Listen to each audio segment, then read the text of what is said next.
Bem, seja bem-vinda, Daniela. A gente está no processo de implantação do Plano de Logística Sustentável na Assembleia Legislativa e um dos pontos de apoio, e muito importantes, na verdade, nesse momento, é justamente o fato da gente conseguir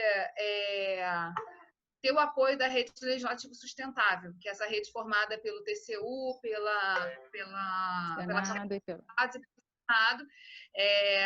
A gente recentemente fez um evento também para convidar e mobilizar as câmaras vereadores aqui do estado do Rio de Janeiro, com a adesão de 20 das 92 câmaras nesse evento que a gente realizou. Então, foi um momento assim, bastante importante para a gente, enfim, levar à frente esse processo de adesão, né, de uma gestão pública mais sustentável, olhando para todos os parâmetros e, principalmente, colocando de pé o plano de logística sustentável.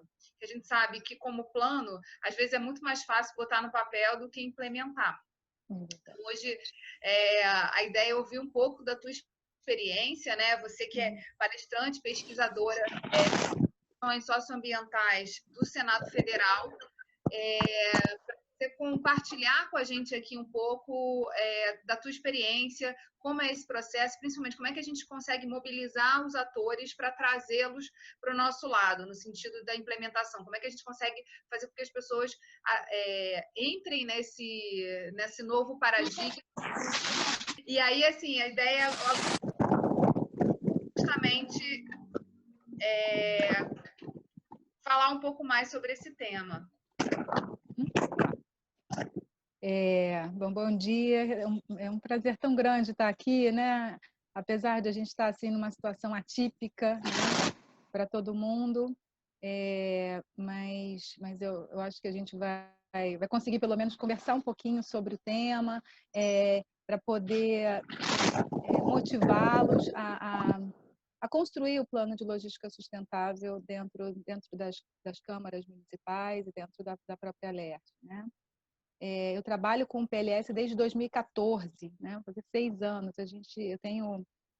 Eu comecei o trabalho no Núcleo de Coordenação de Ações Socioambientais do Senado, e fui especificamente para ajudar um consultor na época, o Joaquim Maia Neto, que é da consultoria legislativa, que tinha essa incumbência, esse desafio de organizar as nossas ações, né? Então, eu vou contar um pouquinho do que eu faço no núcleo, né? E falar desses desafios do engajamento das pessoas na frente do PLS, né? A verdade não é só ter um documento, a gente precisa muito do engajamento das pessoas.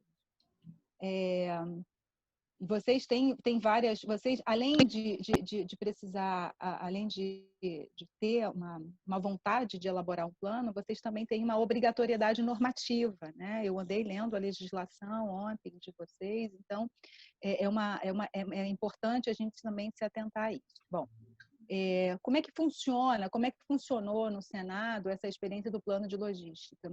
Eu acho que o plano deu certo porque nós construímos o plano de forma colaborativa, né?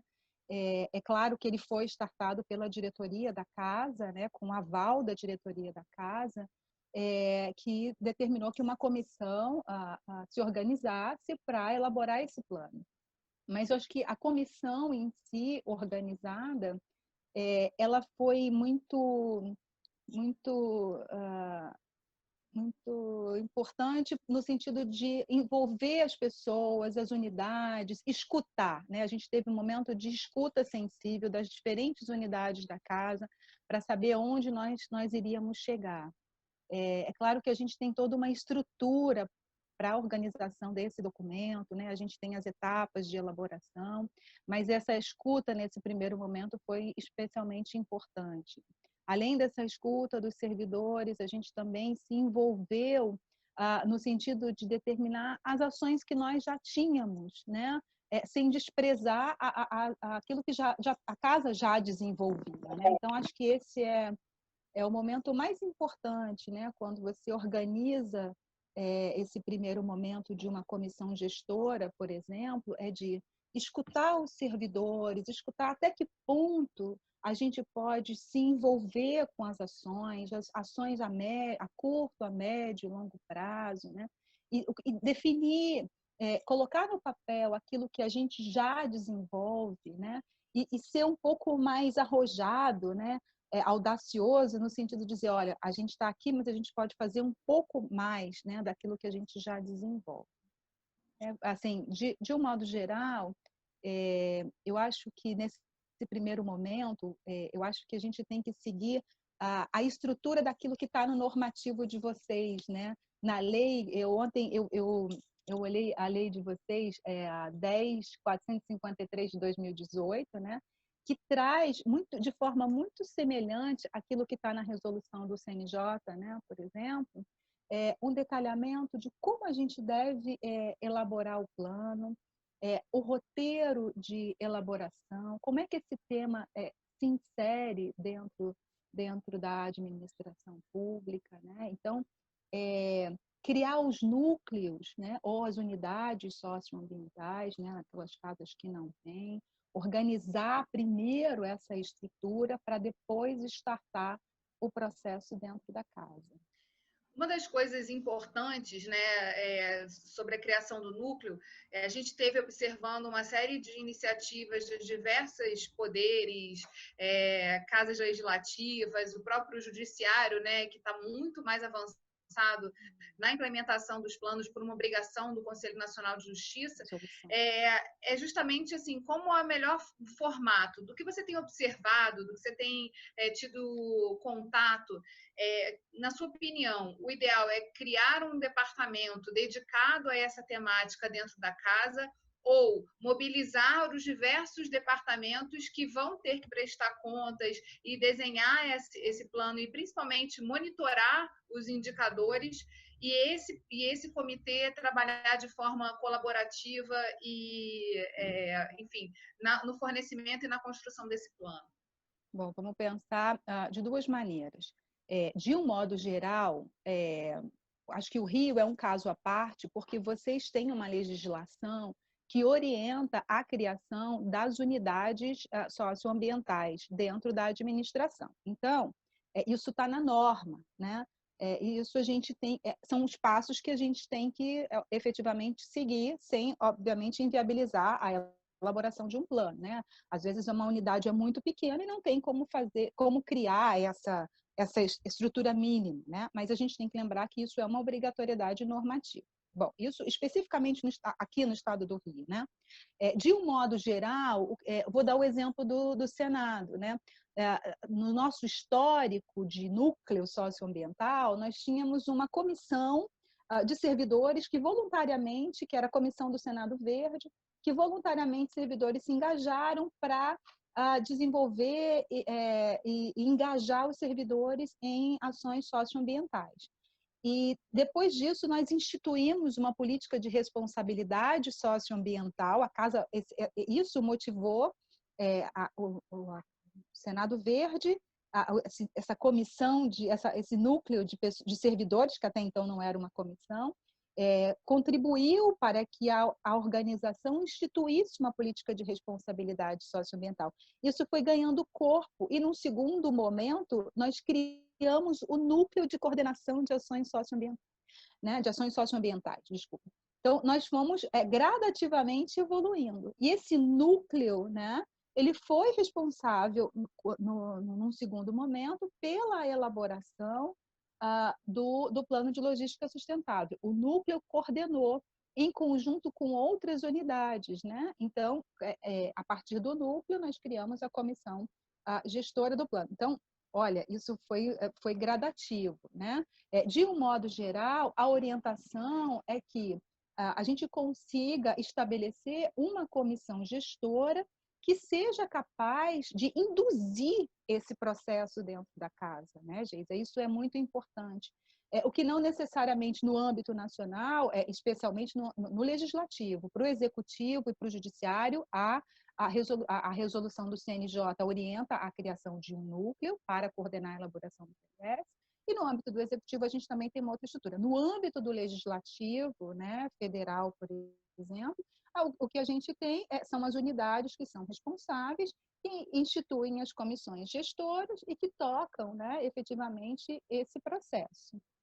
Isso é o que acontece.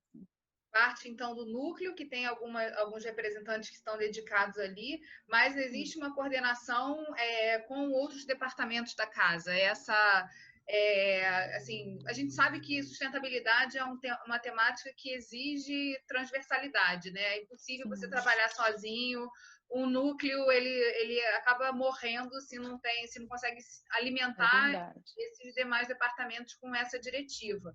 Então, assim, como é que funciona na prática esse processo no Senado? Bom, nós instituímos uma comissão gestora, esses representantes, né, dessa comissão gestora, eles foram nomeados por meio de uma portaria, que é uma portaria que foi determinada pela diretoria-geral, né, e esses membros, lá a gente trabalha com membro titular e membro suplente. Os representantes, né, que compõem essa comissão, fazem parte, que integram essa comissão, são representantes do núcleo socioambiental. Nós elegemos algumas áreas que são essencialmente importantes. Se eu vou trabalhar com compras e contratações, eu preciso de alguém na área de compras e contratações.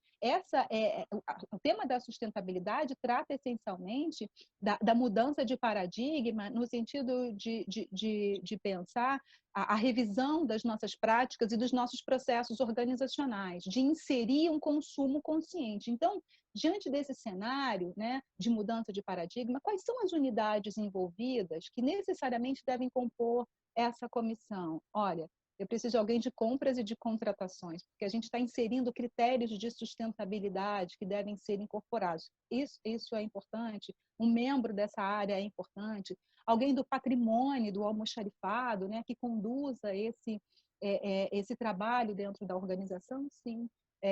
Nós conseguimos agregar alguém da Secretaria-Geral da Mesa também, que também compõe, porque nós trabalhamos, não é só a parte legislativa, né? A área administrativa, mas a parte legislativa também integra a composição. Nós temos a gráfica do Senado, então eu tenho membros da gráfica, por exemplo, né? O escritório de governança. Então, eu tenho membros de diferentes áreas que compõem de forma interdisciplinar, né, e transversal todas a minha comissão. Né? Isso é essencialmente importante, Geisa, porque isso dá um olhar que nós, da área ambiental, não necessariamente temos. Então, às vezes, a gente quer incluir critérios de sustentabilidade em todas as minhas compras, e esses critérios são dados onde couber, quando couber, né? E a gente vai construindo esse olhar na medida dos interesses também das diferentes unidades que compõem essa comissão. Tem uma questão prática, né? Quer dizer, qual a periodicidade dos encontros e das reuniões desses grupos? Elas acontecem de forma única, tipo, uma vez por mês? Existe uma agenda para ser acompanhada? Como é que é esse trabalho? Assim, uma vez instituída a comissão, ela passa ela tem que estabelecer um cronograma de reuniões, né? Primeiro, vamos definir quais são as ações que nós, né, já desenvolvemos dentro da casa. Isso é o diagnóstico. Né? E a partir do nosso diagnóstico, a gente estabelece um cronograma com as diferentes unidades para eleger quais serão as nossas ações a partir daquilo que nós já temos estabelecidos dentro da casa. O que acontece é que o plano é uma ferramenta de gestão que ele serve para organizar as ações da casa. Né? Às vezes a gente faz muita coisa e não consegue medir os resultados e o impacto das nossas ações. Então, quando elas estão descritas dentro de um documento e elas estão estabelecidas com uma fase de monitoramento, né, com indicadores, eu consigo, num conjunto de ações, monitorar aquilo que a gente está desenvolvendo. Qual a periodicidade, né, de encontros dessa comissão para que o plano seja elaborado? Num primeiro momento, a comissão tem a atribuição de elaborar o documento, mas não é só elaborar, ela elabora, ela avalia, ela monitora, ela avalia e ela é responsável também por retroalimentar esse processo na condição de revisão das ações.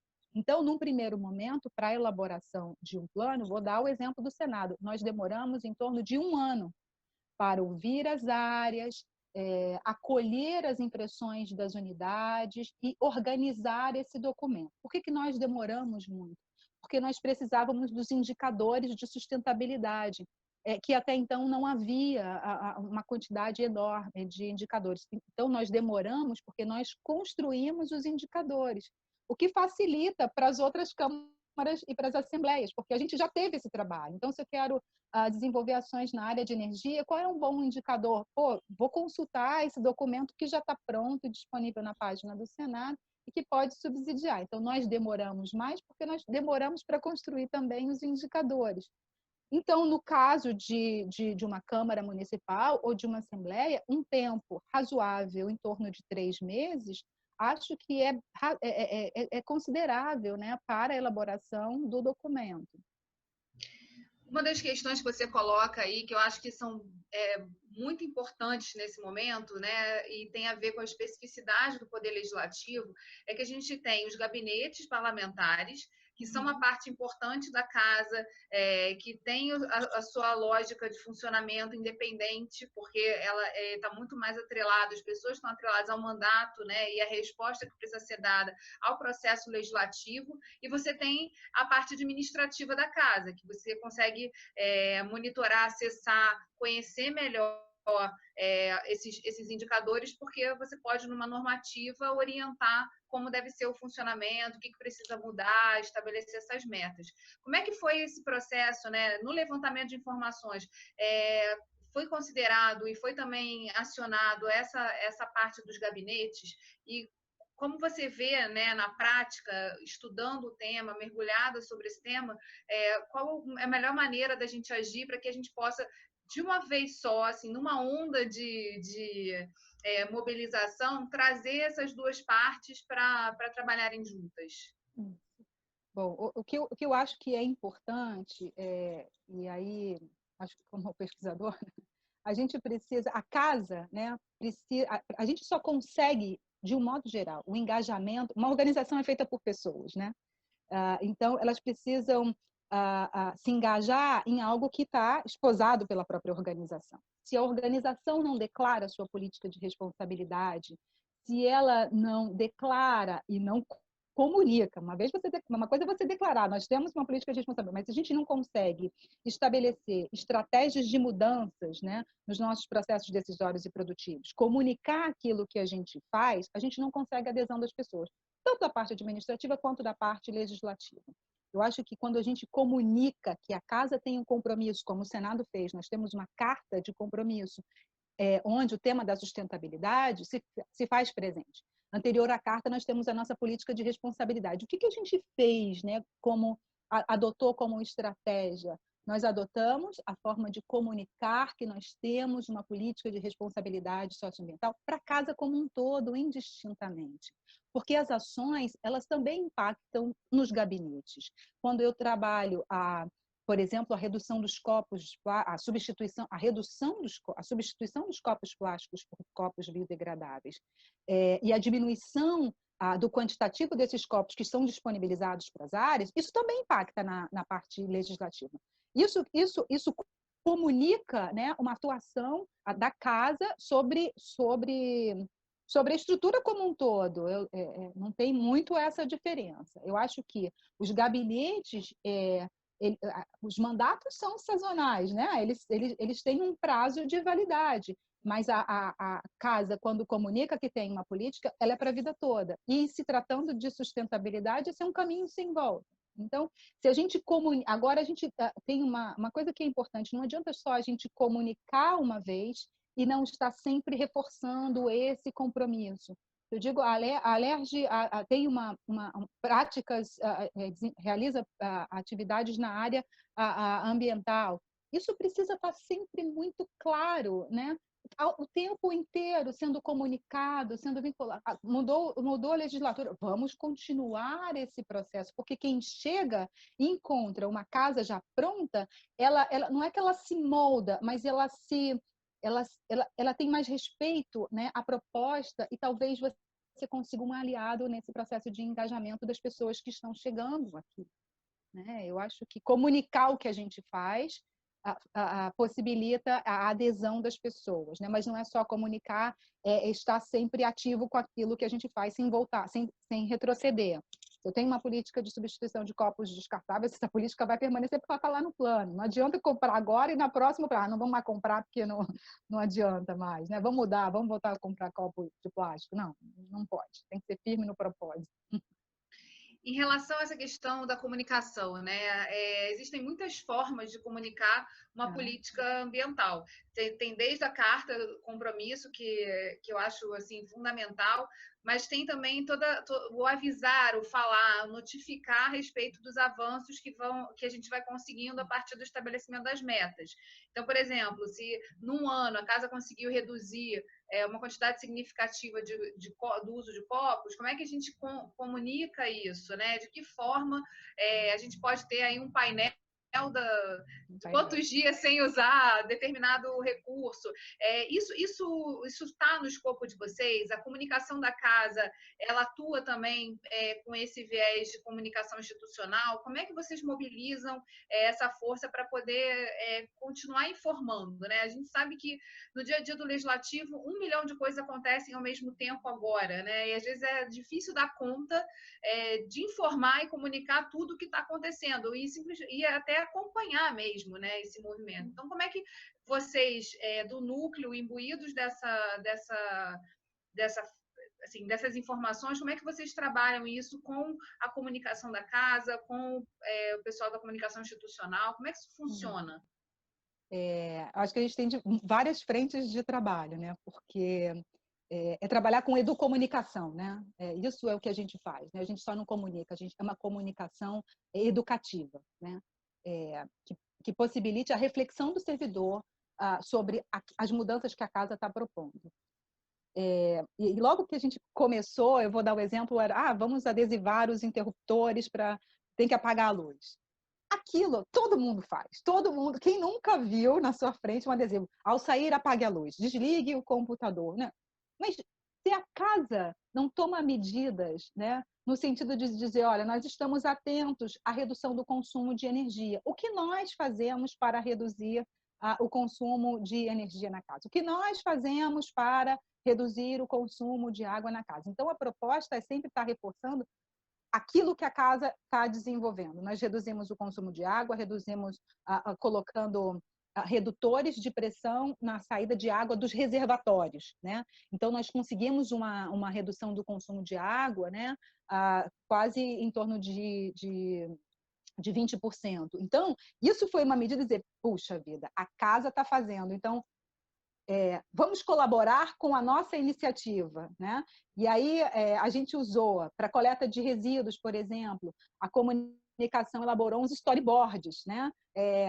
Coisas mais criativas que a gente pudesse agora no segundo momento tentar adesivar a mesa do espaço do servidor. Pô, a gente está pensando em adesivar essas mesas, né? Com historinhas que comuniquem, né? A campanha que a gente está fazendo, que vai ajudar na coleta dos resíduos. Não é só adesivar, a gente faz visita nos gabinetes, né? Nós resolvemos tirar as lixeiras de conforto, que são essas lixeirinhas que ficam embaixo das mesas. Num primeiro momento, a gente teve uma certa resistência, porque como é que se estabelece uma coleta de resíduos se alguém vai lá e mistura aqui embaixo da sua mesa todos os seus resíduos? Puxa, vamos excluir e vamos colocar as ilhas com os coletores nos corredores, né, ou nas salas, que isso vai favorecer o engajamento das pessoas. Ela vai ter que levantar e pensar sobre onde é que eu vou colocar a casca da banana ou a minha maçã. Isso, no primeiro momento, a gente visitou as salas, nós percorremos os corredores, fomos nos gabinetes, comunicamos que o Senado estava aderindo, né, ao processo da coleta seletiva, que nós precisávamos da colaboração dos servidores, que a limpeza, os terceirizados da limpeza, por si só, não têm obrigação de separar o seu resíduo que você misturou dentro do seu coletor.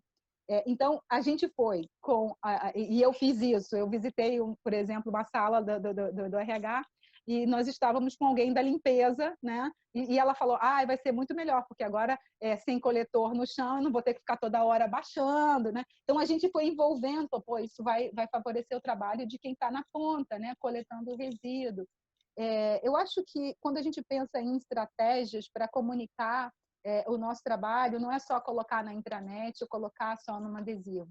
É estar reforçando esse compromisso, visitando os lugares, porque a gente escuta, né, o tempo inteiro o que o servidor tem para dizer. Né? Se eu estou lá no núcleo, parada, mandando e-mail para todo mundo, ou então fazendo a campanha, não vai funcionar sem um corpo a corpo. É um trabalho de formiga? É um trabalho de formiga e de andorinha, só que faz um verão gigante. Perdi o seu som. É que eu tinha botado no mudo. Em relação a essa questão das lixeiras, isso para a gente agora é um momento muito decisivo, né? Porque a gente está num processo de mudança de prédio. E há uma esperança aí nesse processo, desse núcleo que agora foi reforçado, foi relançado, na verdade, envolvendo mais pessoas. A nossa esperança é que a gente possa, ao ir para um espaço novo, já ter delimitados algumas questões que a gente, às vezes, tem muito mais dificuldade de fazer quando a roda já está girando, quando o avião já está voando, né? O costume, né? O sempre foi assim. Por que vocês estão inventando isso agora? Faz parte, né, do ser humano essa resistência ao novo. Né? Então, eu queria muito que você desse uma mergulhada nessa questão da coleta seletiva, como é que funciona no Senado, porque é uma das dúvidas que surge agora do grupo que está discutindo isso, qual a melhor maneira de fazer? Como é que a gente retira as lixeiras de conforto? A gente deixa nos espaços uma lixeira para lixo molhado, outra para lixo seco, e nos espaços mais amplos, corredores e tal, aquelas lixeiras que separam resíduos de forma mais específica. Como é que vocês adotaram isso e como é que vocês trabalham isso? Bom,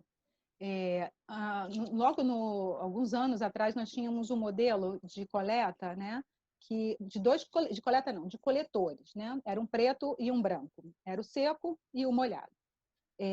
O Distrito Federal terminou numa lei que nós somos grandes geradores de resíduos e que nós deveríamos pagar pela coleta dos nossos resíduos, né? Isso foi uma lei distrital. Então, a mudança de comportamento aconteceu, a mudança da organização em si, no sentido de contratar uma empresa, acho que no começo do ano passado, se eu não estou enganada, em contratar uma empresa para fazer a separação dos nossos resíduos. Não, peraí, a gente está pagando, então a gente também precisa separar e saber que esses nossos resíduos também vão gerar renda para outras pessoas, né?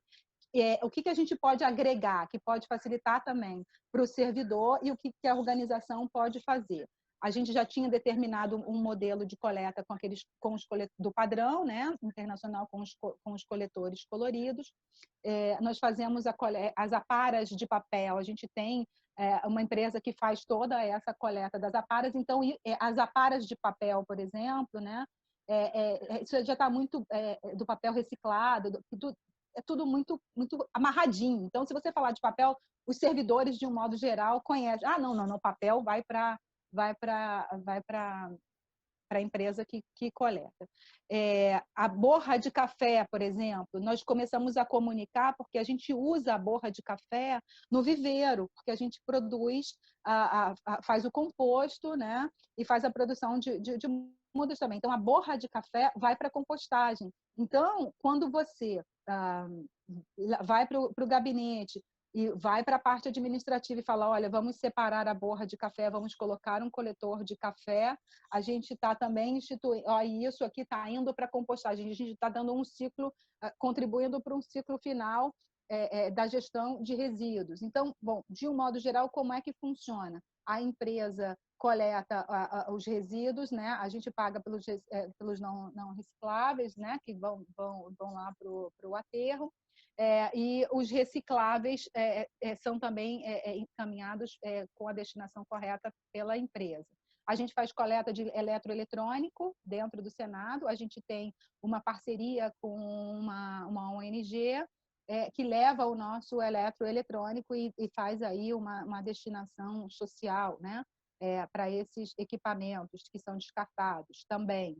Borra de café, enfim, de um modo geral, a gente trabalha com eletroeletrônico com seco e com molhado, e tentou, na medida do possível, se você disser, eu estou vendo que lá no Senado ainda tem uma lixeira de composto.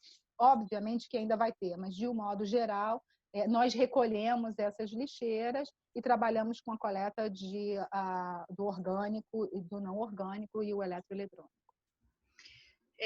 Mas aí vocês fazem, então, esse esquema de 2 lixeiras, não tem uma lixeira para cada coisa? Tem. Não, a gente tem uma para cada coisa. A gente tem uma para cada coisa, porque em todos os departamentos? Todos os departamentos. Nós fizemos a substituição de todos os coletores por um padrão de coletores específicos, né? Porque inicialmente a legislação, inclusive, separava a legislação separava pela cor do saco, né? Era assim, estava bem restrito, né? E era assim que a gente começou a fazer, inclusive dessa maneira. No caso, a empresa que faz a coleta não é a mesma empresa de limpeza. Como é que é a relação da limpeza da casa, da equipe de limpeza com essa questão da coleta? Existe um espaço para destinar esse resíduo? Como é que é também a logística dos demais resíduos, né? Porque é normal que surjam várias opções de parcerias com organizações não governamentais que fazem destinação correta de uma série de alimentos. Agora tem as tampinhas plásticas que a Alerj até está fazendo uma campanha para uma ONG que faz castração de animais, então usa esse resíduo para gerar renda e poder fazer essa castração. Então, assim, você tem várias atividades e acionamento de tentativa de parceria para poder destinar melhor alguns tipos de resíduo. Então, eu queria saber com você como é que funciona. Assim, houve um treinamento da equipe de limpeza? Como o grande destinador, você fala, vocês pagam pela retirada do lixo? Como é o lixo reciclável e não reciclável? Vocês conseguem ter aquele gravimetria, certificado de quanto que foi destinado, etc., quanto de resíduo foi, para onde foi? Como é que vocês fazem esse monitoramento? A empresa contratada, a gente paga pela quantidade de resíduo produzido, né? Então, o resíduo é pesado todos os dias. Tá? Então, a gente consegue ter uma quantidade de perceber a quantidade daquilo que é produzido dentro da casa, por exemplo. E no final do mês, a empresa emite o extrato mensal daquilo que é produzido. A gente, se você me perguntar como é a gravimetria, né? Como é que é o grau de mistura desses resíduos, a gente tem um grau de mistura ainda elevado, tá? A gente ainda não tem uma coleta seletiva muito limpa, né? Uma coleta seletiva razoável. A gente ainda está num processo de amadurecimento, tá? Mas com relação às pessoas que trabalham na limpeza, nós fazemos oficinas, nós fazemos a sensibilização desses servidores, desses colaboradores, né? Que também tem muitas reclamações sobre nós, servidores, né? Não, a gente está fazendo o nosso papel, mas vocês também não estão colaborando, né? Isso não é... Eu tenho que coletar o resíduo e destinar ele nos containers, né? Eles fazem a coleta por unidade, o Senado é muito grande, então nós temos muitas unidades que são setorizadas, né? A parte administrativa fica de um lado, a parte legislativa do outro, então, mas nós temos containers específicos, pontos de coleta, nós temos ecopontos, né? Então, eles coletam os resíduos das unidades e levam para o ecoponto. Elas foram, falo elas porque a maioria são eles e elas, mas né, eles foram capacitados e participam das oficinas de sensibilização, e é o nosso melhor feedback sobre a implantação do projeto, né? Porque eles estão na ponta, e quando a gente chama para reunião, no ano passado acho que a gente fez uns 3 encontros, né? Porque reunir em turnos diferentes, em escalas diferentes, é complicado, mas a gente conseguiu manter. A Juliana é uma das servidoras que toca esse projeto, né, da gestão de resíduos, e que dá o feedback. Eu participei do último encontro com a Karen também, e é quem está dando o feedback olha, está funcionando, não está funcionando, e é o que é o termômetro para a gente dizer, a gente precisa melhorar a campanha, a gente precisa melhorar A gente estava com um problema na borra do café, que estava completamente misturado, falou, pô, vamos reforçar o trabalho, vamos visitar as unidades. Então, é esse ciclo que se retroalimenta. A gestão de resíduos vai ser o nosso gargalo por muito tempo, né, Geisa? Infelizmente, né? Porque isso não depende da estrutura da casa em si, que contrata uma empresa, mas é um comportamento individual que impacta no coletivo, né? Então, eu acho que esse reforço, né, em comportamentos mais ecológicos, em comportamentos de condutas, em comportamentos e condutas que reforcem o coletivo, isso é essencialmente importante, porque a gente não está aqui só separando um resíduo que vai contribuir lá para uma compostagem melhor, a gente também está gerando renda para outras pessoas, né? Então, esse olhar sobre aquilo que impacta socialmente na vida das pessoas é que eu acho que precisa ser internalizado por nós. A gente tem feito alguns debates, né, e falando muito sobre essa questão de que lixo não é... Lixo é um elemento que pode gerar renda, pode impactar positivamente, pode ser reutilizado, pode ser reciclado, tem uma série de R's aí que ajudam a gente a poder equilibrar isso. E aí uma dúvida que surge é justamente nessa questão, assim, se a gente tivesse... Eu percebo muito que quando as pessoas têm onde jogar determinado resíduo, que elas sabem que vai ser destinado de forma correta, é natural que ela guarde. Então, por exemplo, acaba sendo um costume, né? Você separa as pilhas, você bota lá no coletor, você sabe que vai para o lugar certo. Questão do lixo eletrônico também. Aí você tem uma série de possibilidades, né? Tanto as esponjas, que podem ser destinadas também corretamente. Escova de dente. Escova de dente. O Cefet, por exemplo, aqui do Rio de Janeiro, fez uma parceria, por exemplo, para lápis e para caneta, né? Porque a caneta tem vários plásticos ali e pode ser destinada também corretamente. Então, assim, a gente, como casa legislativa, né, que transita uma quantidade enorme de pessoas todo dia, tem a possibilidade de conseguir mostrar os diferentes resíduos. A questão toda, que eu acho que é uma dúvida muito grande, assim, de como botar em prática isso, como é que você cria uma logística para cada um desses resíduos. Quer dizer, você tem que ter quase que um gerente. Né? Parceria, Mas assim, tem que ter alguém de dentro que olhe isso, né? Porque assim, quando é que enche o container da borra de café? Para onde vai esse processo? Quando enche o container da pilha, quem é que liga e fala, vem aqui buscar? Então, assim, esse gerenciamento, né, que é um ajuste fino que precisa ter, que é mais complexo, assim, pensar como é que implementa para não ser uma coisa tão burocrática e difícil, que no final as pessoas falam, pô, mas aí é um custo muito grande fazer isso, né? É um custo, não é um custo financeiro, né, muito grande, né, Geisa? É um custo de gestão, né, de gerenciamento. Esse eixo temático, gestão de resíduos, ele está dentro do nosso plano, né, do plano de logística sustentável. Ele é um eixo temático obrigatório, né? Mas ele tem um corpo tão grande que nós tivemos que construir, né, até por conta da legislação do Distrito Federal, nós construímos um plano de gerenciamento de resíduos. Porque, além disso, a gente também tem os resíduos perigosos, né? A gente não tem só os nossos resíduos, a gente precisa pensar nos resíduos perigosos, na logística reversa, né? Quando a gente pensa nas lâmpadas, por exemplo, né? Imagina, o que a gente tem que fazer? Durante um tempo nós acondicionamos aquelas lâmpadas e precisávamos dar a destinação correta a esses resíduos.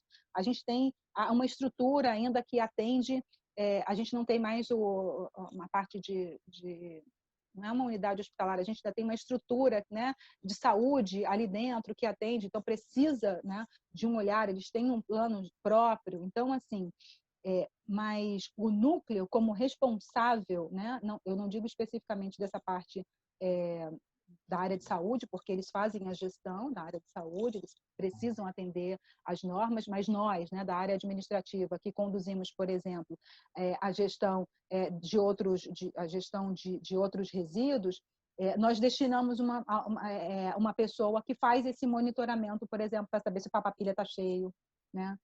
Tem que ter alguém. Se começa e não tem continuidade, perde a credibilidade. Aí a gente volta para aquela história, né? Como é que eu tenho uma ação, eu comunico que a ação existe, mas ela não produz resultado. Eu só posso comunicar o que produz resultado. Então, eu posso ter um coletor de papa-pilha, eu posso ter uma parceria com uma empresa que coleta o meu eletroeletrônico. O tamanho da quantidade de parcerias vai ser, na verdade, o tamanho da minha capacidade de gestão, né? E outra, quando o container está cheio, liga para o parceiro. Está pronto, vem buscar. É lá, dá só uma olhada, né? Não é muita coisa. É só, talvez, uma quantidade de resíduos que você tem, que podem ter destinação. Comunicar que isso tem resultado, que está beneficiando a comunidade, né? A gente precisa disso. Aí a gente consegue o engajamento. Mas se está lá cheio, ninguém veio pegar, ninguém teve o compromisso de ligar para a ONG e dizer assim, ó, tá pronto, vem buscar, ou então como é que a gente vai trabalhar essa logística? Pode esquecer que a gente não consegue a adesão das pessoas, né? É complicado, mas não é impossível. Nessa questão, você falou muito da limpeza, né? Que a limpeza dá o feedback. Já houve algum plano de vocês para pensar como esse contato, né, da limpeza com os funcionários, ou essa coisa, eu vi uma vez um plano que o pessoal da limpeza, quando ia retirar o lixo, tinha um indicador, assim, se estava vermelho, verde ou amarelo. E aí eles marcavam, né, em cada baia para poder, assim, mostrar quem estava indo bem, quem estava indo mal, assim. Mas esse tipo de monitoramento mais fino, né, de quem está aderindo, quem não está, até para vocês saberem, assim, a maior parte das pessoas, a gente teve ganhos esse ano, qual foi a ação que deu certo, qual o impacto, né, das campanhas que são feitas. Como é que vocês fazem essa medição? Olha, medir comportamento é difícil, né? E comportamento coletivo, né? Com a gestão de resíduos, a gente consegue medir pela gravimetria, né? Pelo grau de mistura, tá? Se a empresa me dá no final do ano, olha, eu sei que a gente ainda está oscilando muito com esse grau de mistura. Então, o meu indicador é o grau de mistura dos meus resíduos. Se esse grau de mistura ele tá baixo, né, é sinal de que a gente está fazendo a coleta, a gente está fazendo a nossa parte. Se o grau de mistura está alto, a gente está misturando os nossos resíduos e isso não está promovendo os resultados. Qual é o ponto que eu estou errando? Será que eu preciso comunicar mais? O que eu preciso fazer? Então, o meu termômetro, né, é o grau de mistura de gestão dos resíduos que eu tenho dentro da organização. E é o que eu te falei, gestão de resíduos é sempre um gargalo, né? A gente vai estar sempre tendo que reforçar, porque se a gente descuida um pouquinho, vai um monte de... Vai uma borra de café muito misturada, o pessoal que coleta a borra de café avisa, pô, tá ruim. Aqui a gente não está conseguindo usar isso. Então, assim, o indicador para a gestão de resíduos é o grau de mistura, né? E aí é o indicador que vai me dizer o que eu tenho que fazer no decorrer da minha cadeia. E isso é dinâmico, quer dizer, o fato de ter também o núcleo ajuda muito nisso, porque a pessoa pode ir lá reclamar na hora que o negócio está acontecendo. Na hora. A gente reclama, a limpeza reclama, o servidor reclama, tudo cai no núcleo, né? A gente fica ali com uma esponja, assim, né? Tentando amenizar e sabendo da importância do nosso trabalho, né? Se alguém liga e eu não dou o retorno, ou se eu não visito o gabinete que me ligou, a gente perde a credibilidade, né? Então, se ligou, olha, eu vou agendar, a gente vai fazer uma conversa. Eles ligam para dizer, pô, entupiu a pia, né? Tem muita borra de café. São coisas simples do dia a dia da organização, mas que recaem no... Vem aqui, faz uma conversa com as meninas. Então, esse trabalho já tem um resultado, né? Se eles conseguem linkar o papel do núcleo com essa responsabilidade socioambiental da casa, isso já é importante, porque eles encontram um responsável por essa gestão. E é isso que as pessoas precisam ter dentro da organização.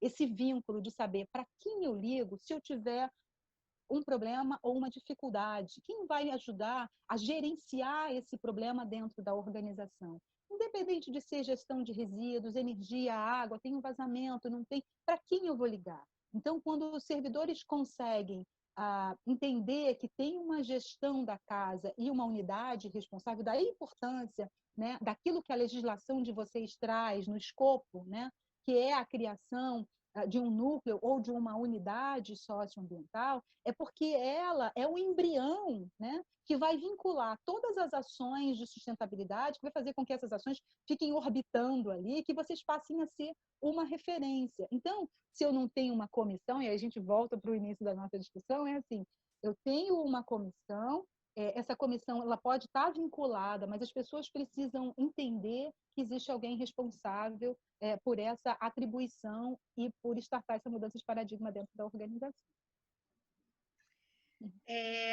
Dani, eu acho que a gente falou aqui dessa questão da política de responsabilidade socioambiental, né, que antecedeu, na verdade, o próprio plano de logística sustentável, da importância de desenvolver isso, de tornar clara essa política dentro da Casa Legislativa, da Carta de Compromisso, que foi também um instrumento para colocar para todas as pessoas a necessidade de que o Senado possuía essa política e estava aderente a ela e que, na verdade, todo mundo tem um papel nisso.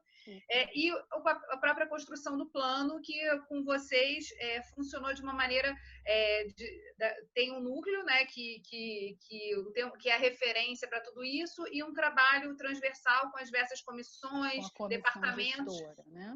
Que são envolvidos, que precisam prestar contas e também responder a esses desafios, né? Nem sempre a gente pode ter muitas boas ideias, assim, saber exatamente o que precisa ser feito, mas precisa ter um tempo de implementação, a absorção ela não é imediata em todos os projetos e programas, então você precisa ir passo a passo, não só conscientizando as pessoas, garantindo que os departamentos possam aderir a isso, mas também trabalhando de forma muito assim, pé no chão, né, no ajuste fino de cada uma das medidas, né? O que a gente sabe é que é um caminho de muitas idas e voltas. Você não é uma estrada que você pavimente e não vai ter buraco, porque as pessoas vão passando e aquilo ali é dinâmico. Então, é um trabalho de olhar o tempo todo para ver onde a gente conseguiu avançar, até onde a gente conseguiu botar mais uma pedrinha ali e voltar o tempo todo para quem ainda não veio para chamar para andar naquela estrada, né?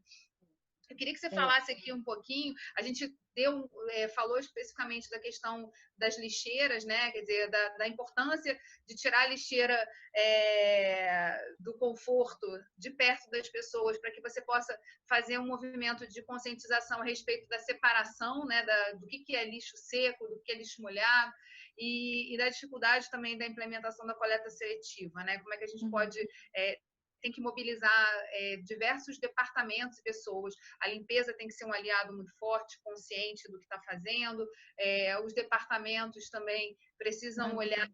O próprio servidor precisa ser um gestor, olhar ali o que está acontecendo para poder manter aquilo funcionando. Mas eu queria que você falasse um pouquinho, que foi até algo que você trouxe numa palestra que você fez do projeto Câmara Verde, lá na Assembleia Legislativa, da questão da tomada de consciência, né? De como a gente, às vezes, é muito mais consciente fora do ambiente público do que dentro dele, né? Você falava da questão dos pedidos lá no almoxarifado da caneta, enfim... Eu queria que você contasse um pouquinho, compartilhasse com a gente esses exemplos, né, de como a gente às vezes relaxa no nosso ambiente de trabalho, quando a gente sabe que no ambiente de trabalho é o lugar talvez mais importante para a gente tomar essas atitudes, porque a gente está contribuindo com algo muito sensível, né, que é justamente a destinação correta dos recursos públicos, que são pagos pela gente, né? Então, assim, a gente paga impostos e eles retornam para o trabalho que a gente precisa fazer todo dia quando está no setor público. Como é que a gente... quais são os mecanismos, quais são os botõezinhos que a gente precisa apertar, né, nessa tomada de consciência, para que a gente possa pensar assim, quando a gente está em casa, a gente devia fazer como faz em casa, quando a gente está no nosso ambiente de trabalho. Que bom que você lembrou desse exemplo, né? O exemplo... que eu dei, né, do almoxarifado. É verdade. Eu acho que o servidor, né, é um agente público, né? Nós que trabalhamos numa casa legislativa, né? E aí nós temos um papel essencialmente importante. Nós somos uma casa legislativa e, diferente de uma empresa que quer vender um produto, nós servimos à sociedade, né? e quem paga, né, os nossos salários, né, quem está ali, né, somos nós que estamos ali todos os dias, né, contribuindo para que o legislativo seja uma casa melhor. A gente, eu estou falando de um modo geral, não é, nenhum caso. Vou contar um caso específico de que você, quando você está num serviço público, às vezes você tem a ideia de que aquilo parece um supermercado, né? Se você vai pedir uma caneta, você pede uma caixa de caneta. Se você vai pedir uma resma de papel, você pede 10 resmas de papel. Não. Quando a gente trata da sustentabilidade, de um modo geral, né? Mas assim, dentro do serviço público, a gente não pode ter a ideia de que a gente está num supermercado, né? Quando precisa de um material. Espera aí, a gente está tratando de revisão de padrões de consumo, que serve tanto para a administração pública, mas também serve para a nossa casa, né, Geisa? A gente precisa ter estratégias de mudanças nos nossos processos decisórios, nos nossos processos produtivos. E o que eu quero dizer com isso é assim, nós precisamos consumir tanto. A administração, eu, enquanto agente público que estou servindo a sociedade, eu preciso realmente comprar esse container? Vamos tratar do resíduo. A gente, uma época, chegou que a gente queria fazer uma compra de container e aí alguém me disse lá na ponta, Dani, eu acho que a gente não vai precisar comprar o container. Aquilo me assustou. Eu falei, pô, mas a gente ia startar a compra. Não, vamos recuperar o container. Falei, puxa, isso pode ser uma excelente estratégia. Então, quando a gente trata da sustentabilidade na administração pública, isso, com o tema da sustentabilidade, é um tema também de um consumo consciente, né? E esse consumo não serve só para a organização, mas serve para a minha casa, né? Eu não posso ter um comportamento dentro da organização e na minha casa, quando eu estou pagando, eu tô desligando a luz, né? Mas na minha organização, alguém desliga por mim, porque não sou eu que estou pagando? Não, isso é dinheiro público, é seu dinheiro também. Então, esse zelo pelo que é público é que deve fazer parte da nossa vida, né? Porque isso é sustentabilidade, isso é um princípio ético, né? Quando a gente fala de sustentabilidade, o que é sustentabilidade? É um princípio ético orientador das nossas práticas e dos nossos processos, das nossas práticas e do nosso comportamento individual, mas também aquilo que impacta no coletivo. E nós, que trabalhamos em uma casa legislativa, nossa, uma casa que elabora as leis, né? Que tem um papel essencialmente importante, no qual os servidores públicos, os agentes, né? Deveriam ter mais um comprometimento maior, né? Sobre a gestão da casa como um todo. Energia, água, relações de trabalho. Olha as nossas relações de trabalho, que às vezes adoecem servidores, né? Assédio. Enfim, isso tudo está dentro de um escopo de sustentabilidade, quando eu penso, por exemplo, em qualidade de vida do servidor, né? Então, só para eu não fugir do nosso, qual é a chave que a gente tem que virar para falar do tema da sustentabilidade, é que nós trabalhamos numa casa legislativa. Nós temos que ter esse compromisso que é maior do que tudo, né? Nós estamos para servir a sociedade, nosso serviço não é outro. E isso não pode ser um comportamento na minha casa de um jeito e dentro da organização de um outro.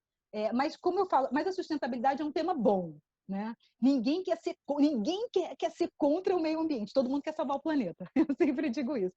Que há uma certa desejabilidade social no ambiente organizacional. Então, se alguém começa a fazer a coleta seletiva, aquilo meio que induz, né, o colega do lado a fazer. Então, o ideal é que a gente tivesse alguém mais ecologizado dentro de cada gabinete que pudesse motivar os colegas, né? E isso interfere no comportamento das pessoas, né? Às vezes você tem a atitude, eu sempre falo, qual a diferença de atitude e de comportamento, né? A nossa atitude é uma intenção, o comportamento é a minha ação. Eu não posso ter uma vontade de fazer a coleta seletiva e chegar na hora e misturar todo o resíduo, né? Eu não posso ter uma atitude e um comportamento dissonante. Atitudes e comportamentos devem caminhar lado a lado e dentro de uma organização com essa desejabilidade social, por exemplo, a coleta de resíduos ou para apagar a luz, isso vai induzindo comportamentos mais sustentáveis, né, dentro da organização. É o trabalho de comunicar e estar ali cobrando do colega, vamos fazer junto, né? A gente fala muito dessa questão, né, de que a atitude ela pode contagiar e ela pode ser um virador de uma chave aí para um comportamento mais alinhado, né, com essa questão da sustentabilidade. É muito complexo esse processo, é muito... É, é lento, né? É lento. como a própria, é um aprendizado, né? E, na verdade, assim, você precisa estar sempre medindo qual é a vantagem, ou o que aquilo mudou, no fundo. Eu acho que tem uma questão que as pessoas mais céticas sempre colocam para a gente, né, que trabalha mais diretamente com a questão da sustentabilidade, que são os resultados. Cadê? Que muda, né? Por que eu fazer alguma coisa num determinado momento? Como é que eu vou impactar nessa organização tão grande, nesse sistema que eu sou uma pequena areinha lá, um grãozinho de areia. E aí a gente tem sempre um papel muito grande de falar desses indicadores, né? Quer dizer, estabelecer indicadores de forma muito objetiva e clara, que possam ser medidos e que possam, de fato, trazer esses resultados. E aí, indo para essa questão, saindo um pouco do comportamento e entrando na questão dos indicadores, como é que é o quadro de vocês? Assim, vocês fazem monitoramentos diários de determinadas coisas e mensais? Como é que vocês fazem esse tipo de avaliação? E quais são os indicadores mais importantes hoje para a gestão e que são os pontos de comunicação e contato do trabalho que vocês fazem, né, e do resultado que ele gera para casa? O que, na verdade, assim, as demais partes da administração estão olhando e estão cobrando, né, de resultado desse trabalho do núcleo? Água e energia. Indicadores com água e energia. Em 2015, né, quando nós lançamos o plano, nós tínhamos metas muito grandes, né, com relação a um processo de mudança na casa que pudesse trazer resultados com relação à água e energia, né, a gestão desses dois eixos temáticos especificamente. Nós já amadurecemos, nós evoluímos muito. Imagina que nós conseguimos redução de quase 20%, né, do consumo de água com os nossos redutores de saída de pressão da água dos reservatórios, que eu mencionei, nós conseguimos uma redução de energia. Só que, com a minha série histórica de consumo, com o funcionamento da casa, há alguns limites, né, que eu não consigo aumentar. Né? Eu não consigo colocar metas mais ousadas porque eu estou ali numa margem que não me permite avançar muito a ponto de dizer assim, essa meta eu não vou conseguir cumprir, porque eu sei que eu não vou conseguir cumprir, não porque eu não estou fazendo nenhum tipo de intervenção, é porque a casa precisa funcionar e eu tenho que manter esse tipo de serviço. Então, a minha meta não consegue subir muito, né? Não adianta eu querer colocar, de um modo geral, alguém outro dia me disse num curso, né, que eu estava dando, vamos colocar aí uma meta de redução de 50%, Dani. Eu falei, não, 50% de redução do consumo de energia. Você vai conseguir isso na sua casa, por exemplo? Não, o que você vai fazer com essa mágica que eu também quero, né?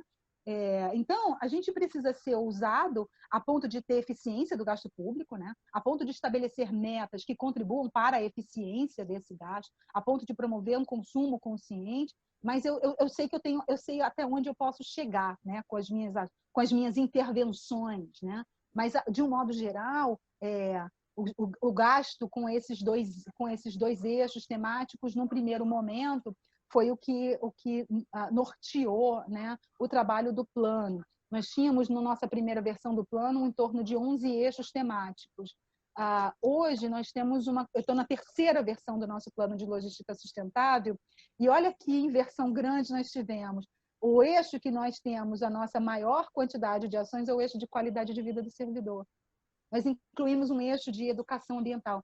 E isso reflete o grau de maturidade da organização frente àquilo que é importante quando a gente trata do tema da sustentabilidade. Por quê? Não é que eu não tenho ação na área de energia ou de gestão de água e saneamento, eu tenho ações nessas áreas, né? Mas é porque a organização vem amadurecendo gradativamente, trazendo um olhar para casa, né? Que envolve esse olhar para as pessoas, né? Então, isso reflete também, na minha percepção, esse grau de amadurecimento que o Senado vem dando, né, ao trabalho que está sendo desenvolvido pelo núcleo. Mas, num primeiro momento, quando a gente vai elaborar um plano, organizar, quando a comissão organiza, é importante que a gente tenha sobre o plano, o olhar sobre esses eixos que são essencialmente importantes. gestão de água, de energia, de resíduos, compras e contratações, deslocamento de pessoal, qualidade de vida do servidor, capacitação e sensibilização, que, na verdade, são os eixos que, se não me engano, compõem a lei que vocês têm aqui no estado do Rio, né? E que são eixos que se conectam muito com a agenda ambiental da administração pública, né, mais antiga aí nesse Quase histórico. 20 anos de A3P, olha só. E vocês fazem parte, né, da A3P, a LERJ.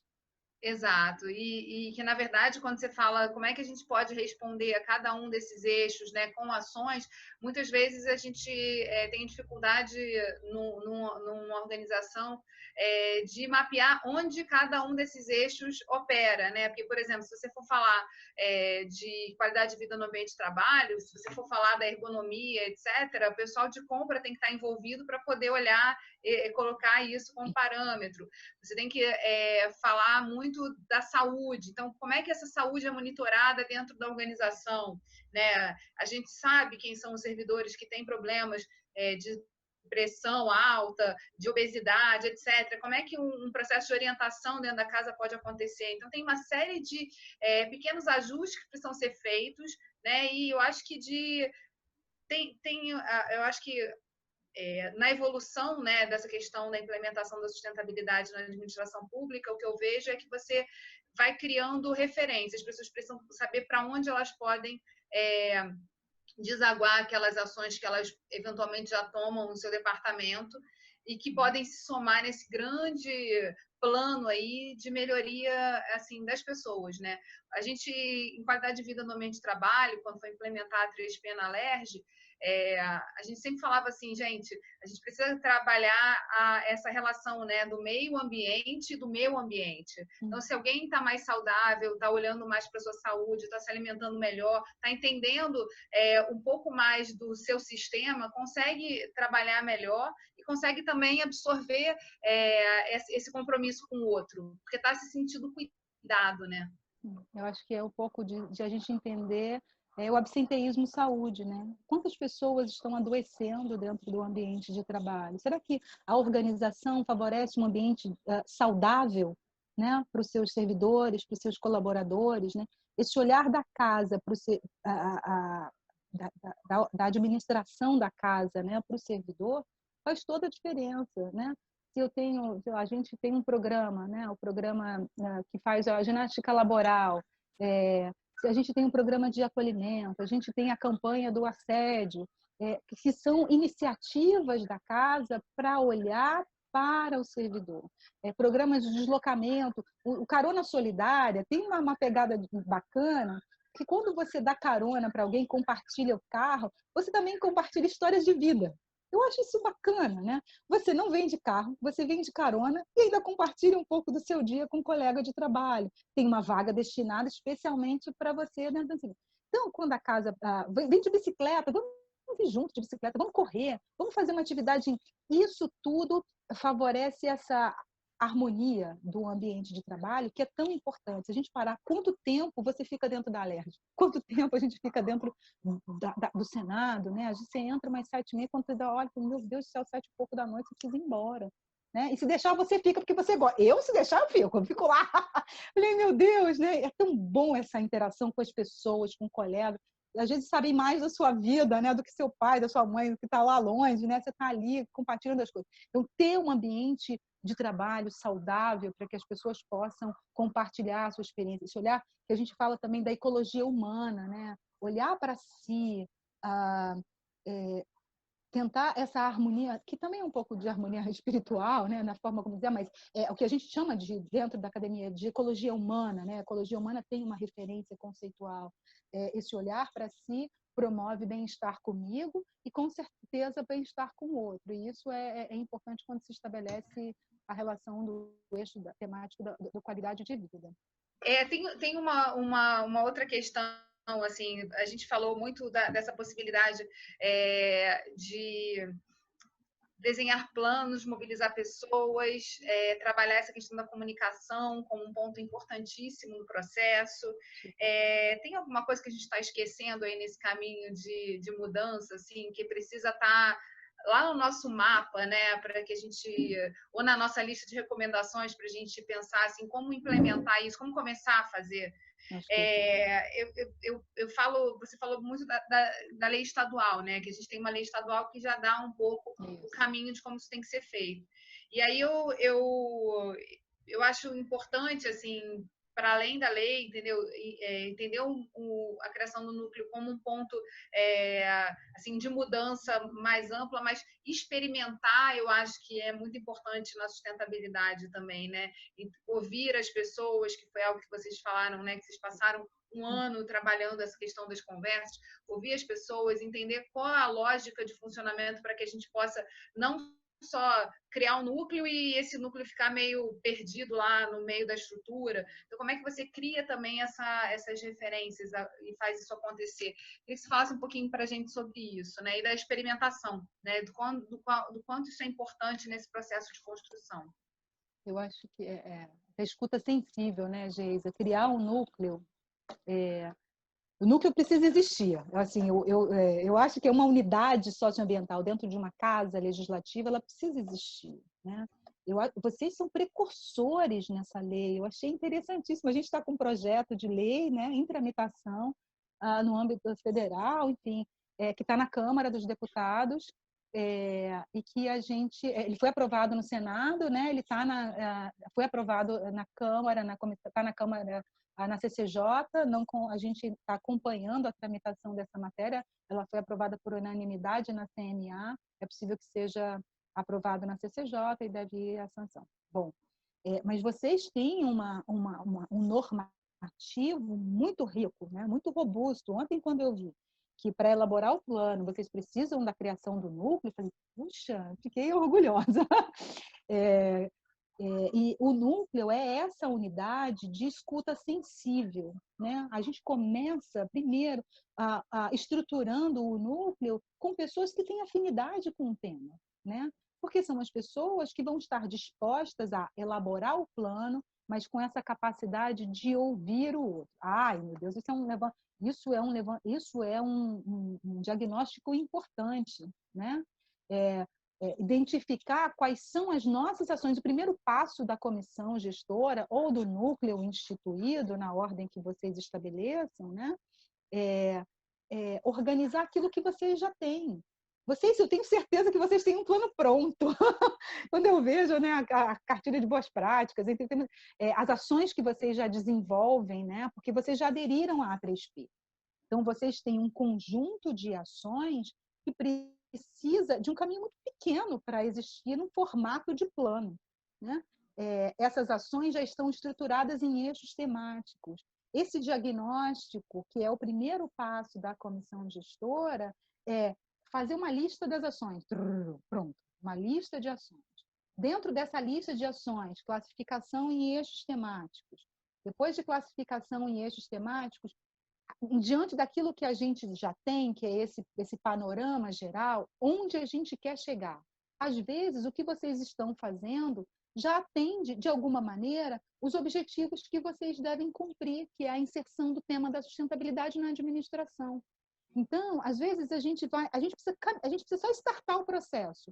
O que você já faz precisa estar na estrutura de um plano, que vai ser o seu instrumento de gestão. Porque quando a gente trabalha com os eixos da A3P, a gente faz uma adesão voluntária. Então, essa adesão voluntária, por mais que você queira dar o resultado e o feedback, às vezes ele se perde um pouco porque foi uma adesão voluntária. Quando você estabelece o plano, né, e você precisa estabelecer o plano nessa condição de prestar um relatório anualmente para a administração como um todo, você estabelece também um compromisso que aquilo tem que acontecer de alguma maneira, né?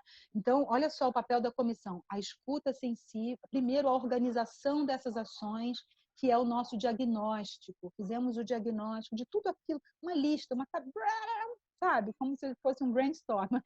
Tem muita coisa, eu sei que vocês têm muita coisa. Organiza e separa em eixo temático. Em cada eixo temático, chama as pessoas que estão envolvidas nessa área, né?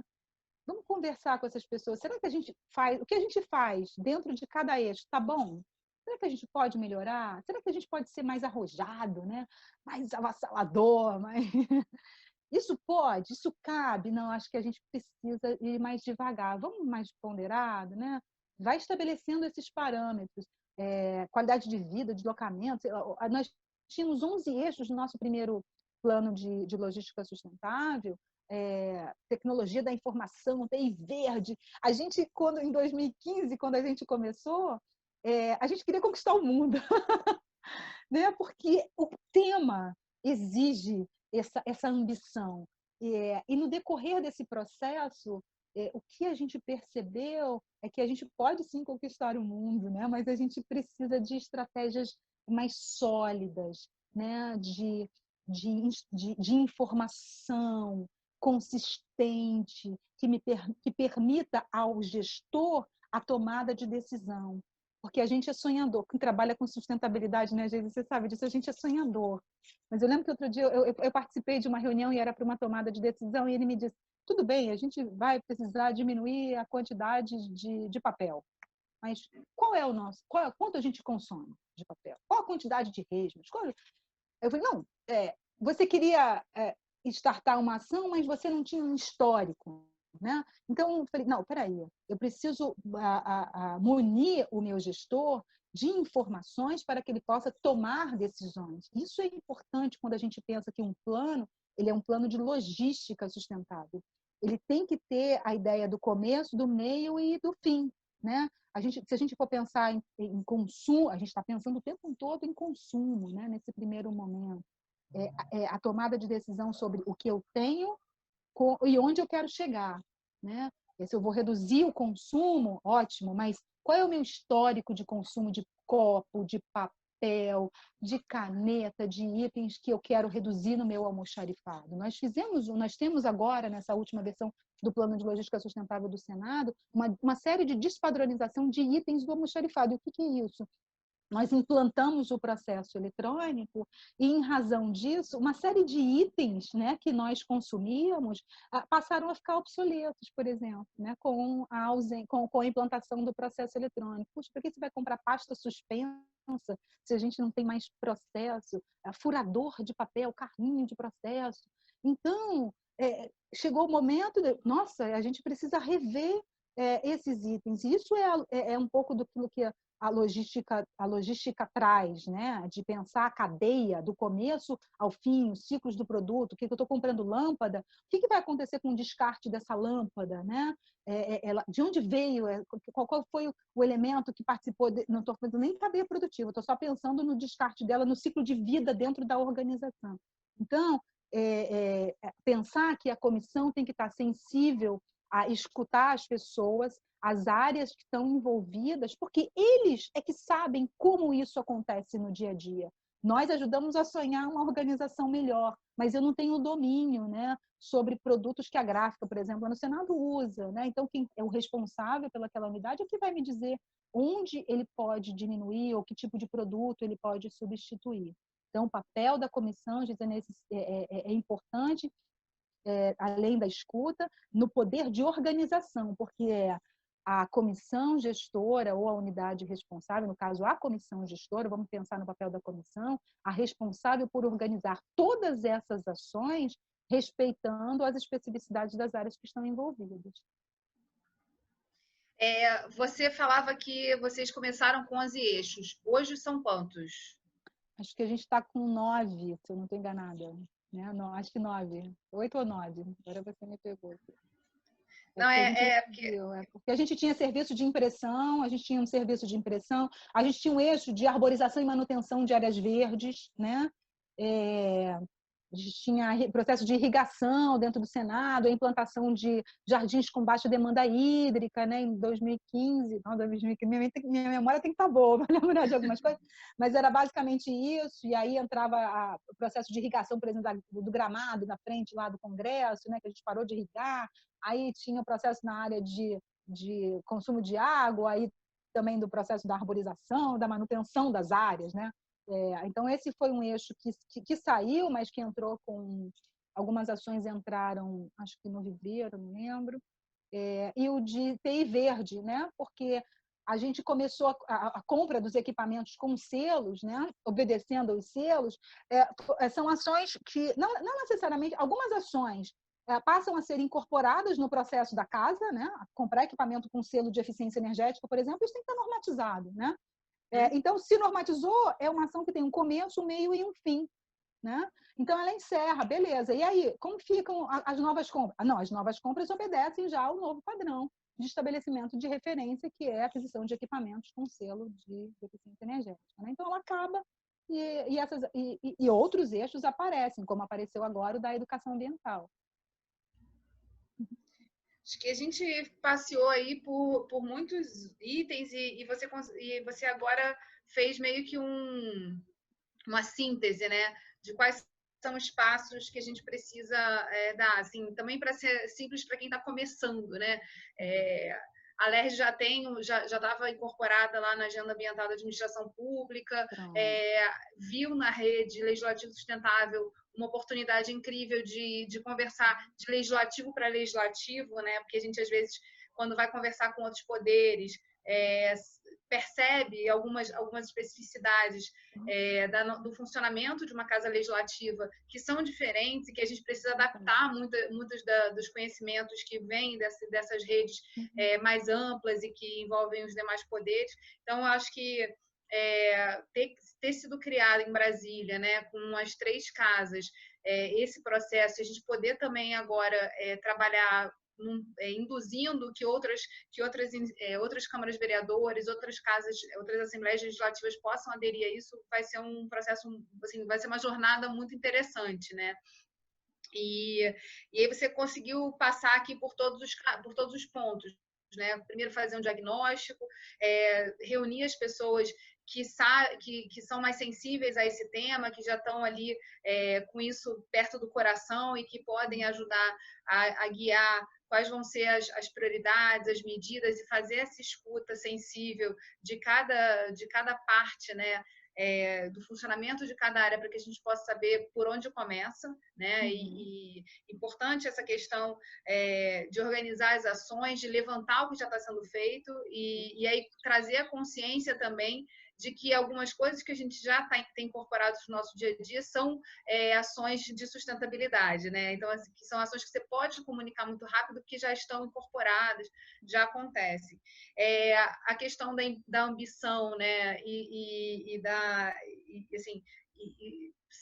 Na tentativa de ser arrojado, a gente poder trabalhar sempre no processo de revisão disso, né, do sonho, do possível, e trabalhar muito nesses eixos, entendendo que sempre dá para avançar um pouquinho mais, mas tem limites que a gente chega, que são limites estruturais, e que aí fica muito difícil você ultrapassar, né? Então, assim, luz, água, você vai reduzir até um certo ponto, mas a não ser que todo mundo desligue ou não esteja lá, a economia total ela é impossível. Então, qual é o parâmetro, onde é que a gente está, onde a gente pode chegar e como é que a gente faz o processo de manutenção, que também é um desafio, né? Assim, conseguimos chegar aqui, mas o que acontece para essa oscilação ficar ali dentro do limite que a gente conseguiu alcançar? A ideia de estratégias sólidas, né, de você trabalhar muito nessa questão da consistência, precisa isso estar sendo comunicado de forma permanente para que a gente possa mostrar que tem sim formas de medir, não é só uma coisa que você do querer, do sonhar, mas isso tem resultados práticos importantes. E a questão da necessidade de organizar essas informações num espaço que todo mundo possa acessar, né? Então, o plano é um pouco esse instrumento de organização que o núcleo socioambiental pode tomar conta e também entregar a quem precisa ou quem está chegando ou que não sabe ainda como fazer, o que pode ser feito. A gente tem aqui no espaço um chat. Se você pudesse me passar, ou pelo chat, ou por WhatsApp, enfim, as referências que você citou, tanto da política de responsabilidade socioambiental, da carta de compromisso e do plano de vocês, seria bacana, porque aí a ideia é a gente disponibilizar também essas referências para os demais atores aí que estão participando dessa jornada com a gente, e até para a rede mesmo, né? Tá. Acho isso ótimo. Quando a gente fala eu disponibilizo esse material, sim, tem tudo, na verdade, está no site da rede, né? Está no site da rede do Legislativo Sustentável. A gente também tem esse curso de elaboração de PLS no formato EAD, que está disponível pelo Instituto César Belo Correia, né? do TCU. A Escola de Formação do TCU, esse curso, eu tive o prazer de coordenar esse curso, que está aí com uma equipe de peso, né? Todo mundo, a Câmara e o próprio TCU, que colaborou com esse formato EAD, porque a gente não consegue estar em todos os lugares, muito embora o Senado tenha levado esse curso gratuitamente para a formação de gestores, né? Em todo o Brasil, na medida do possível, onde a gente pode chegar nas assembleias e nas câmaras legislativas. A gente fui para Sergipe, fui para o Acre, né? Fui para a Bahia, voltei agora, né? Recentemente, umas 3 semanas atrás, eu estava no Espírito Santo. Então, fui para São Paulo, enfim, já rodei um pouco, levando essas informações e a experiência, essa expertise do Senado, porque o que você falou de a gente se reconhece dentro do legislativo, né? Eu adoro quando eu vejo as experiências do judiciário, meu sonho de consumo, né? Quando a Kathleen e todo mundo, Adriana, Toches, trazem as referências, aquele poder de articulação e de engajamento, mas são estruturas de poder diferentes, né? Nós não somos dissonantes, mas nós temos especificidades, né? E a gente só daí a importância da rede do legislativo, porque a gente só se reconhece quando a gente se vê no outro, né? E fala, puxa, eu sei que a dificuldade que a Câmara lá de Prudente ou que a Câmara de Salvador tem são as mesmas, né? Então, a gente se reconhece no outro dentro do legislativo. Acho que a gente participar da rede é uma boa oportunidade para essa troca de experiências, e a gente, obviamente, vai estar sempre disponível, né, para esse benchmarking de boas práticas.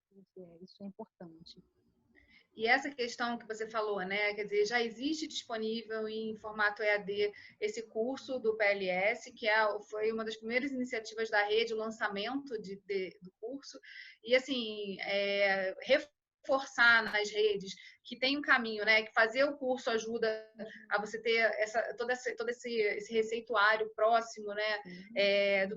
De como é que a gente torna isso prático, e junto com essa conversa que a gente teve agora, que foi sensacional, justamente para poder a gente tratar assim, dos exemplos, né? Quer dizer, a questão dos resíduos, quais as ações, quais os aprendizados, né, que já foram acumulados aí nessa jornada por cada uma das instituições e que podem servir como exemplo para a gente dar saltos mais largos, né, no sentido da sustentabilidade. Né? A gente, assim, saber o que o outro fez, como aquilo desafiou, na verdade, a instituição, e o aprendizado que ele teve no caminho, assim, ajuda muito a gente a ganhar tempo, né? E principalmente a mostrar que a gente pode fazer muito, muito rápido, mas a gente precisa ter consistência para manter os ganhos mais lentos, olhar o que precisa ser feito a longo prazo e manter esse caminho sempre sendo pavimentado, né? É longa a estrada, mas ela é maravilhosa sempre. Ela é possível, sim, né, Geisa? Eu acho que a gente... E isso, esse caminho longo, né, que demanda o engajamento, a consistência de informações, né, a organização de informações em torno da sustentabilidade. Nós não estamos aqui brincando de sonhar uma administração pública mais sustentável, nós estamos envolvidos e engajados no sentido de dar transparência para os nossos dados, né? Para os dados que nós temos. Se eu posso comunicar quanto eu gasto de energia, quando nós disponibilizamos esse relatório na internet, né, nós estamos dando saltos, né, de transparência da gestão pública e de uma gestão sustentável. Eu estou trabalhando com água, estou trabalhando com energia, consumo de copos. Imagina que no período de 2015, estou aqui lembrando, 2015 a 2018, a gente fala que a gente deixou de consumir 13 milhões de copos plásticos, né? Então, a gente comunica ações que tiveram um embasamento, né? Que tiveram uma decisão de mudar, né? De mudar para ser mais sustentável, né? E de perceber o impacto da organização se estivesse consumindo essa quantidade toda de copo, né? Isso é importante. E eu falar, mas está falando de copo, isso é pequeno. Não, isso é simbólico, né? Todo mundo, quando começa a falar de sustentabilidade, vamos comprar copo biodegradável, mas isso é só um copo. Não, isso não é um copo, isso é simbólico, né? É simbólico porque isso marca uma mudança também de a gente pensar critérios de sustentabilidade dentro do nosso escopo de compras e de contratações. O que a gente está falando é de um processo de tomada de decisões baseado naquilo que eu tenho dentro de um histórico de consumo e numa revisão, né, em estabelecer estratégias de mudanças, né, desses processos de como eu quero a minha organização. A gente falava de sustentabilidade, vamos falar no futuro, né? O futuro chegou, e isso depende da gente agora, não adianta eu querer pensar lá na frente, não. Vamos organizar de forma com conteúdo. Eu acho que quando a gente fala de sustentabilidade com conteúdo, com indicador, não adianta querer fazer um plano se eu não tenho meta, se eu não consigo monitorar e se esses dados não estão disponíveis no portal da transparência, né? Nós somos o legislativo. Isso tem que estar disponível. E isso causa, né, para o gestor um impacto positivo, não é só para o gestor, mas é para a sociedade que nos acompanha enquanto Casa Legislativa. Você falou de um ponto fundamental, né, de tornar públicas essas informações. O plano, ele diz o que tem que ser feito, né? Você estabelece ali as metas, mas você dá informação também do que foi feito, do quanto você gasta, que são informações que ficam muito restritas ali ao escopo administrativo, pouca gente vê, e essa falta de transparência não permite que a gente meça, né? Você falou de 13 milhões de copos que deixaram de ser usados, não é isso? Isso, entre 2015 e 2018, né? Deixaram de ser consumidos nesse período, né? Olha só, isso a gente precisa comunicar, está lá no nosso relatório de gestão, né? Às vezes a gente vê, quanto que consome, mas espera aí, eu deixei de consumir alguns itens, a casa tem uma nova postura, né? E isso vai dando um respaldo, né, diante de outras casas legislativas. Não é à toa que a gente está com esse curso levando a experiência e a expertise do Senado com ações que são simples. Olha a redução, olha o redutor de pressão na saída de água do reservatório, um redutor de pressão é barato. E o impacto que isso causou na nossa conta de água foi muito grande, né? Então, estabelecer o processo de manutenção da rede elétrica, né? Tudo isso desligar ninguém vai mais regar o gramado lá na frente, né? Na época da seca o gramado está seco, na época da chuva deixa que a chuva vai regar a grama. Então são pequenas ações que têm impacto na gestão, né? Mas que precisam de publicidade, não de publicidade no sentido de fazer um marketing verde por si só, não, para dizer que a casa tem uma política que se compromete com essas ações, né? E que está pensando na gestão pública, mas também está pensando num bem comum, né? Para a sociedade, para o meio ambiente. Tem uma questão que você colocou aqui também, que também é muito específico tem talvez semelhança com o executivo, mas o legislativo ele tem uma população flutuante, né? Pessoas que chegam e vão embora com a passagem dos mandatos. Então, assim, consolidar essas informações dos caminhos que foram trilhados, como era, como ficou, também ajuda a quem chega olhar, não olhar daquela forma tipo, por que não é assim? A gente tem uma resposta de por que não é assim, porque a gente teve ganhos quando a gente mudou a atitude. Então, isso também eu acho que é um ponto muito interessante, né? Do legislativo, uma especificidade nossa enquanto poder, de que você precisa consolidar informações para que quem chega entenda um pouquinho mais como é que as coisas funcionam, né? O que já se aprendeu no caminho até aquele momento, né? E não tem assim aquela medida de vamos inventar a roda, estou chegando agora, o que tem de novidade?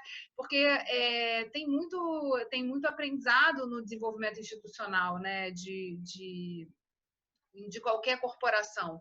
E por isso é importante a gente registrar isso, né? Deixar para as próximas gerações, para quem vem à frente, um pouco do que foi estabelecido, o que a gente aprendeu no caminho.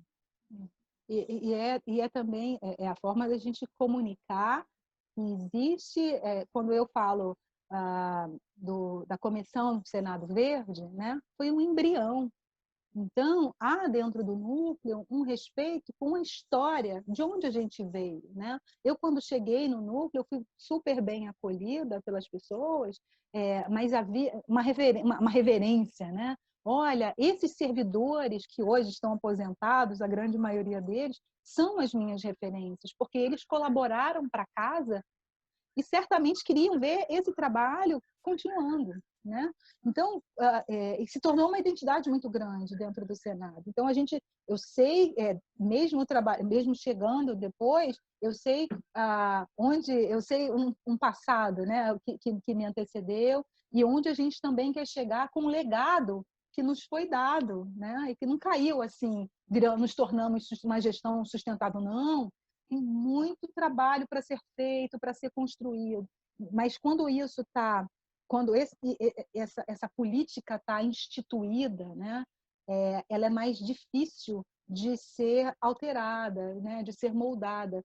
E até porque sustentabilidade é um marketing positivo para a gestão. Ninguém quer ser contra o meio ambiente, ninguém quer tomar decisões contrárias, porque também há uma cobrança da sociedade, né, sobre a nossa atuação enquanto gestores, né, enquanto agentes públicos. Então, é um marketing positivo, não só por isso, mas também porque a gente se preocupa com aquilo que a gente está fazendo. Tem que deixar essa marca. E como a gente deixa essa marca? Com um plano elaborado, um plano sólido que marca, né, dentro de cada ação as suas séries históricas.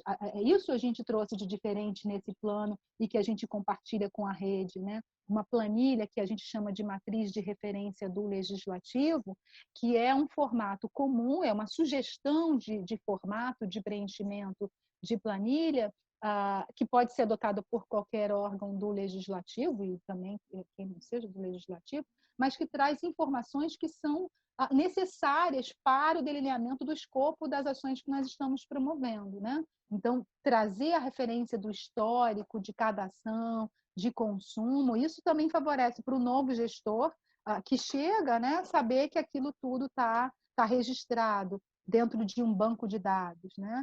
E para além disso, Geis, eu queria mencionar que o que é importante não é só a gente elaborar o plano, mas fazer com que essas ações de fato aconteçam, que elas sejam monitoradas. Esse é o papel da comissão, né? A atribuição da comissão é elaborar, monitorar, avaliar e retroalimentar esse processo dentro da organização. A gente precisa publicar os relatórios, elaborar, dar publicidade ao plano, né? Monitorar as ações no período de execução do plano, no período de vigência do plano. No caso do Rio, no estado do Rio, acho que o período de vigência do plano é anual, se eu não estou enganada, eu li na lei. De um modo, a gente trabalha, né, no âmbito federal com prazos mais estendidos, porque a gente tem ações a curto, a médio e a longo prazo, a gente tem trabalhado com 24 meses, mas aqui no estado do Rio são 12 meses. Então, há a importância desse monitoramento, né? E como é que a gente faz esse monitoramento? No Senado, a gente monitora as ações, a gente tem usado algumas ferramentas de BI. No início, eram planilhas de Excel que me possibilitavam um olhar sobre o acompanhamento desses dados. Alguém outro dia me disse, mas isso é tão primitivo. Eu falei, não é. Isso foi uma maneira, em 2015, que nós tínhamos de organizar a informação e de compartilhar no share, de estar no Drive compartilhado, né? Todas as informações que cabiam para as pessoas, que as pessoas pudessem acessar dessa comissão. Então, a gente tinha lá planilhas que eram preenchidas pelos servidores e isso nos possibilitava compartilhar a informação e gerar os relatórios. Hoje eu tenho algumas, né, nós amadurecemos e adquirimos licenças para monitorar esses dados. É possível fazer com uma planilha Excel? Pode ser feito, é simples, todo mundo tem acesso. E depois a gente organiza isso num formato de relatório, publica e avalia se essas ações foram incorporadas, né, como um processo. Isso aqui já virou um processo, já virou uma rotina, acho que não tem necessidade. Ela não se perde, porque ela já foi publicada, ela deve ser mantida, mas isso nos possibilita também retirá-las e informá-las, né, do plano que elas foram retiradas porque se tornaram um processo, e cabe também a inclusão de novas ações que vão retroalimentar esse documento pelo resto da vida. Bem, a gente já está chegando ao finalzinho aí do nosso tempo. Obrigada, Daniele, por ter compartilhado com a gente seu conhecimento. Eu só queria assim fechar com uma reflexão. Assim, a gente está no momento aí de redefinição de muitos processos, assim, em que a temática do teletrabalho também está chegando às casas legislativas, e aí toda essa preparação para o digital, para um processo mais informatizado, também desafia, também pode ser um fator impulsionador de mudanças estruturais, né? De um olhar para a economia e para a redefinição dos caminhos dos recursos, porque agora eles precisam estar sendo aplicados na questão da saúde como prioridade para atendimento da população que vai ser infectada. A gente sabe que todo mundo vai ser, mas enfim, que é a população que vai demandar dos serviços de saúde. Então, eu queria fechar aqui nosso encontro, porque eu acho que não dá para a gente passar ao largo disso, né? A sustentabilidade dentro da definição, né, de um desenvolvimento que olha a parte econômica, a parte ambiental, mas também a parte social. Qual é a reflexão que você deixa aqui? Quais são as oportunidades que você acha que a agenda ambiental pode assim, ter nesse momento? E pode se somar também aos desafios que o legislativo vai enfrentar aí nos próximos meses. Eu acho que a gente está vivendo um momento muito, muito delicado, né? Eu acho que no largo da história, eu acho que ninguém nunca imaginou viver isso de uma forma tão coletiva, né? E isso nos faz pensar a minha reflexão, né, particular, que os meus valores individuais impactam nos valores coletivos, né? Não dá para pensar só em mim, porque eu preciso pensar que nós somos um todo, né? E dentro do legislativo, essa possibilidade que a gente tem de usar ferramentas que nos possibilitam estar próximos, né? Dá até vontade de abraçar, nos possibilitam estar próximos, né? Sem estar, né? Mas que não nos impedem de continuar trabalhando num ambiente colaborativo. A gente está aqui num hub, né? Super colaborativo, né? De trocas de experiências. Então, que essa seja uma maneira de a gente pensar não só na gente, né? Que nós somos um grãozinho de areia, mas que a coletividade faz toda a diferença no momento que nós estamos vivendo, e que usar as tecnologias certamente vai contribuir de alguma maneira para que a gente tenha um momento um momento que não seja tão difícil, né, para a gente dividir as nossas experiências, mas que a gente continue aí com muita esperança de que logo a gente possa se abraçar e estar junto num momento melhor, né, para todo mundo.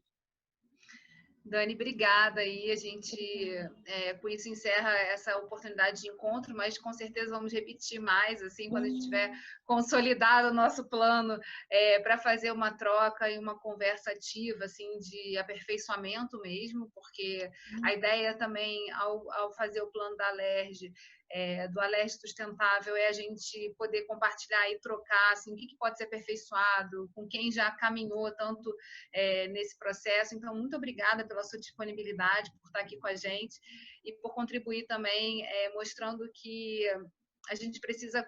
o começar é muito importante, já é quase mais que 50% do processo, mas a gente precisa manter essa caminhada e consolidando cada uma dos passos que a gente dá para os próximos que vão vir. Assim, você falou no final do nosso encontro aqui da questão da construção de legado, né? Do quanto isso é importante também estabelecer como um objetivo dentro do processo da sustentabilidade, você construir esse legado, para que a gente possa garantir que os próximos que venham cheguem num ambiente muito melhor do que o que a gente encontrou quando chegou.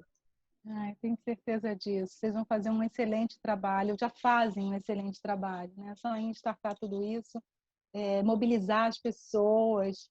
Eu fico muito feliz e grata, né, por poder compartilhar esses momentos com você, que é uma pessoa que eu admiro muito, Eu tenho muito orgulho de ter tido a oportunidade de te conhecer, né? E de estar aqui com essas pessoas que têm um engajamento, né? Que não pensam só em querer em publicidade, da publicidade que a gente está fazendo. A gente quer um mundo melhor para as pessoas, né? É isso que a gente está fazendo, porque a gente acredita nisso, né? E eu acredito no seu trabalho, no trabalho dos colegas, e que a gente vai passar sobre isso. Eu estou à disposição para colaborar em qualquer momento, em qualquer situação, em compartilhar a experiência do Senado e a minha experiência de vida naquilo que for possível para fazer, para ajudá-los a construir uma gestão mais sustentável, viu? Muito obrigada, fiquem com Deus. Obrigada. Beijo, beijo. Prazer imenso. Tchau, brigadão. Tá, obrigada.